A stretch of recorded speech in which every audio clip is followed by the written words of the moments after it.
मत्ती 17 बाब और उसकी पहली आयत से खुदावंद के हुजूर तिलावत करेंगे।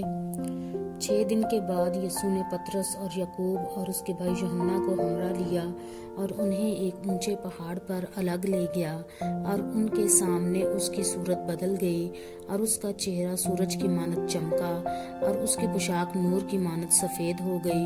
और देखो, मूसा और एलिया उसके साथ बातें करते हुए उन्हें दिखाई दिए।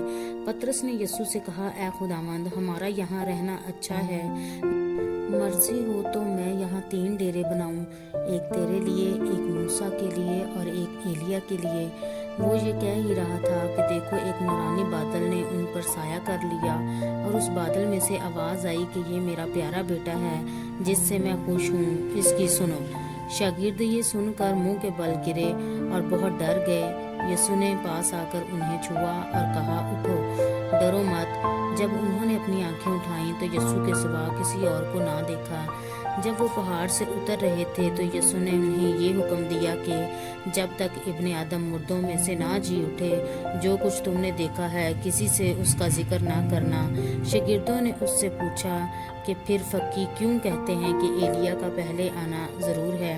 उसने जवाब में कहा, एलिया अलबत्ता आएगा और सब कुछ बहाल करेगा, लेकिन मैं तुमसे कहता हूँ कि एलिया तो आ चुका और उन्होंने उसे नहीं पहचाना, बल्कि जो चाहा उसके साथ किया।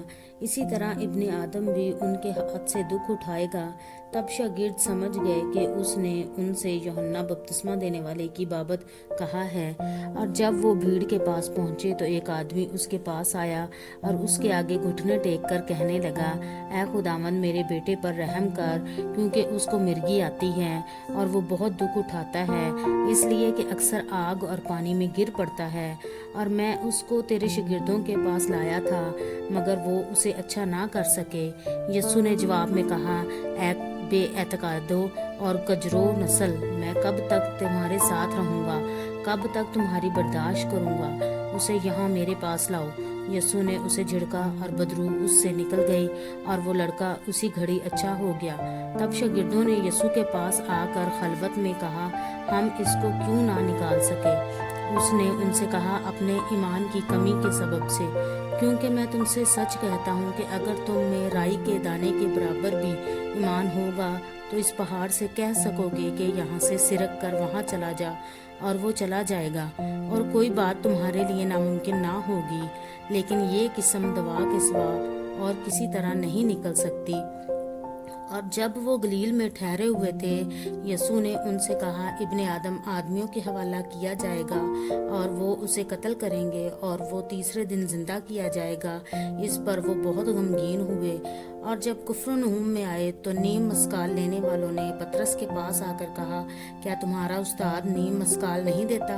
उसने कहा, हाँ देता है। और जब वो घर आया तो यीशु ने उसके बोलने से पहले ही कहा, ऐ शमाउन, तू क्या समझता है, दुनिया के बादशाह किन से महसूल या जजिया लेते हैं, अपने बेटों से या गैरों से? जब उसने कहा गैरों से, तो यीशु ने उससे कहा, बस बेटे बरी हुए, लेकिन मुबादा हम उनके लिए ठोकर का बाइस हों।